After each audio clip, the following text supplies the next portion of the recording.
Hi guys, welcome to my channel. Thank you so much for joining me today. So I just picked up this brand new palette, which is a collaboration between Urban Decay and Disney, two of my favorite companies. So of course I had to pick it up. It is the new Alice Through the Looking Glass eyeshadow palette. So exciting. When I first heard about this a couple weeks ago, I was like, I have to get my hands on that. I thought I was going to have to wait until next week, but I got an email from Ulta today saying that they just released it.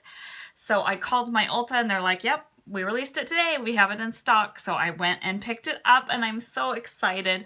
This is what the outer packaging looks like. This has all of the colors on the back, but I don't feel like these really show the true colors.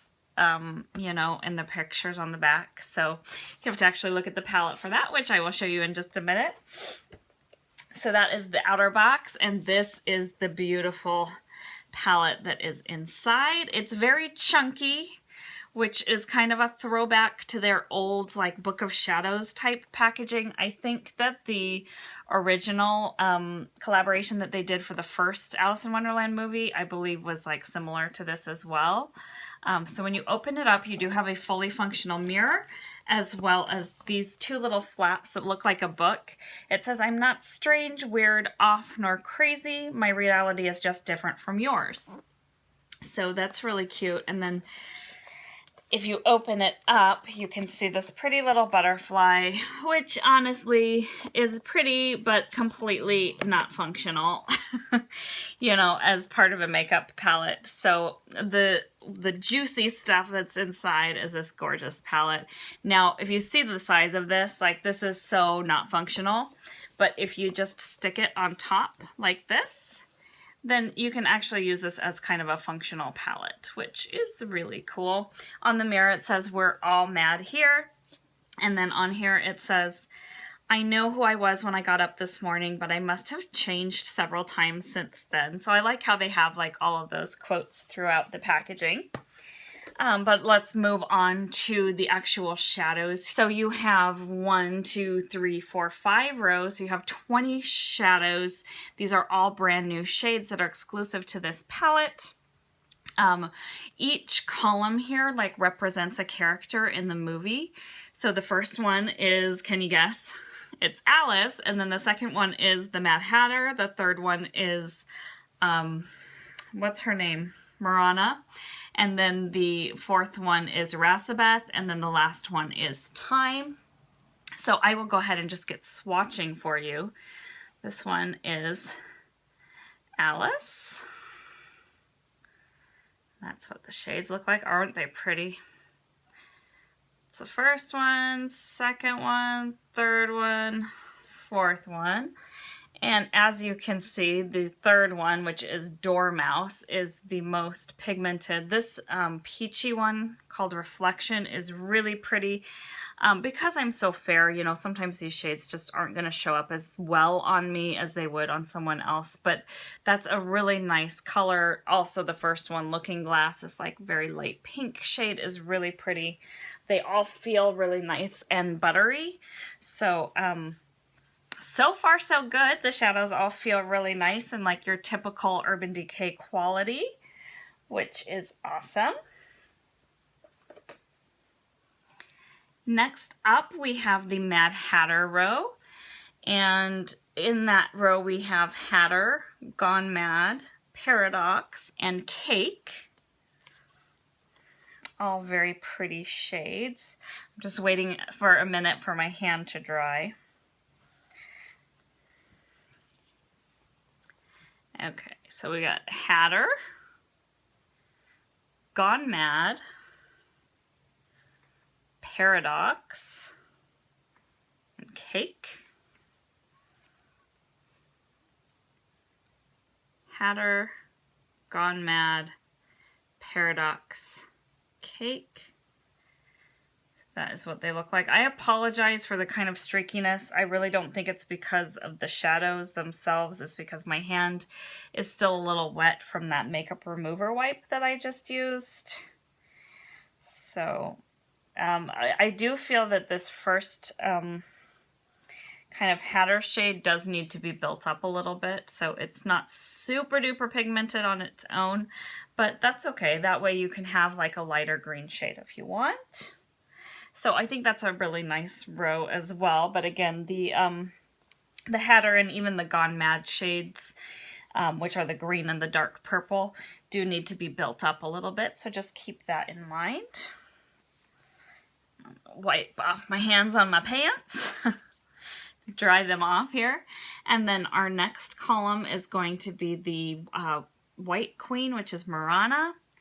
So we have the shades Lily, Duchess, Kingdom, and Chessboard. And then I will just swatch those for you. There's Lily, Duchess, Kingdom, and Chessboard. So far I'm not seeing a whole lot of mattes in this collection. Chessboard is a matte, and Reflection was a matte. So those are Murana's shades, which I think are really pretty. I'm loving this row. I like that. The first shade, Lily, that looks a lot to me like Aura from the Glinda, you know, the Wizard of Oz limited edition palette they came out with a couple years ago. I love that palette. I wish that hadn't been limited edition. It's actually one of my favorite palettes that I've ever bought. So unfortunately, though, it's limited edition, so they don't still sell it. Oh well. Okay, so the next column is the Evil Lady, which is Irasabeth. We have Heads Will Roll. I believe this is Bandersnatch, Salts and Grum, and Royal Flush. So there's Heads Will Roll. That color is beautiful. Bandersnatch, Salts and Grum, and Royal Flush.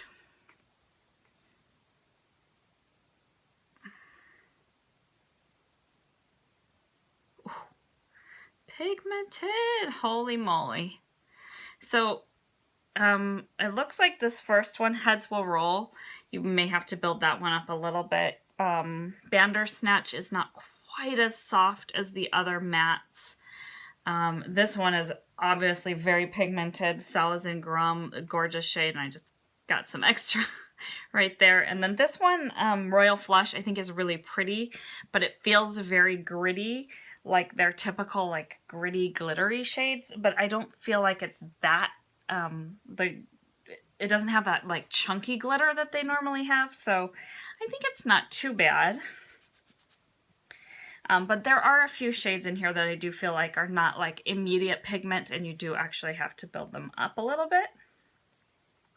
But I will let you know more in a future video once I've actually, you know, used the shades on my eyes and everything, and kind of tell you how that goes.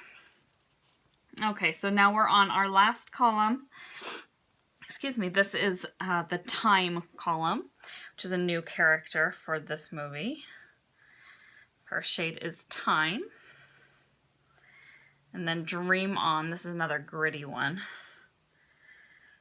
Chronosphere, it's a nice one, but it doesn't feel quite as soft as some of the others. And then Mirror. So this Time shade, the first one in that column, is absolutely stunning. They're all mostly pretty nice. So this one is interesting. Dream On. That is what it looks like in the pan, which looks like this like dark kind of purpley gray shade. But it's actually this like light purple glittery shade. So I think it looks really pretty in the swatch, but it does feel pretty glittery and like gritty. So I don't know how that's gonna work on the eyes. This one is absolutely stunning, this Time shade, and this one is really beautiful. This one is slightly streaky. This is the Mirror shade, but it is a pretty, like, kind of a little bit of a taupey gray, but more of just a gray with like a little bit of a brown type of an undertone. But overall, I'm pretty impressed with this palette. There are no shades in here so far that I'm like, oh, I hate them. There were 2 shades that were super like gritty and glittery in the Vice 4 palette that I was like, oh, I won't even touch those shades. But I think that I can work with like all of these. So I'm pretty excited, especially about the Alice row. That's probably my favorite. Also the Murana row and the Mad Hat. I mean, there are so many colors in here that I like. I'm just in love with this Metamorphosis shade. I love this Heads Will Roll shade, even though you do have to build it up a little bit. The Mad Hatter shade is gorgeous. This Looking Glass Reflection. Oh, those were so pretty. So overall, I think that this is a really good palette. It is expensive. It's 60 bucks. You get 20 shadows. I do miss like their old book of shadows. You know, you would get like an eyeliner and a primer potion and a mascara and all these like extra little things. You just didn't get quite as many eyeshadows. I would almost prefer that. But that's okay, you know, like you have a lot of like really fun colors in here and also some great neutrals. My only complaint, I guess, about these colors are I don't feel that there's really a lot of good transition shades. You might be able to use this peachy matte color called Reflection as a transition. You could use this chessboard color as a transition, but other than that, like, they're mostly pretty shimmery and sparkly shades. You don't have a lot of mattes. Looking Glass Reflection, Chessboard, and Bandersnatch are actually your only mattes in the palette. The rest are shimmers or glitters, mostly like shimmery or like satin type finishes.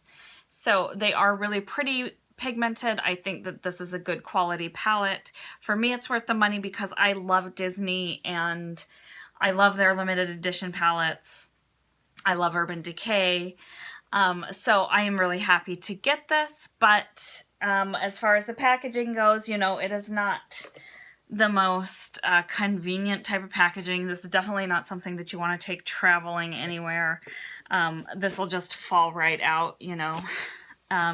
Plus, of course, it's like very chunky and just not all that functional. But I might have mentioned this at the beginning. If you put the shadow palette like on top here, you have like a functional palette to put on your vanity with a functional mirror. It's not a huge mirror, but it does work. And it's cute with all of the little quotes and everything that they have on here. So I really like it. I'm really excited about it, but this may not be a palette for everyone. So I hope that you enjoyed this kind of first impressions review and swatches. Thank you so much for watching, and I will see you next time, guys. Bye.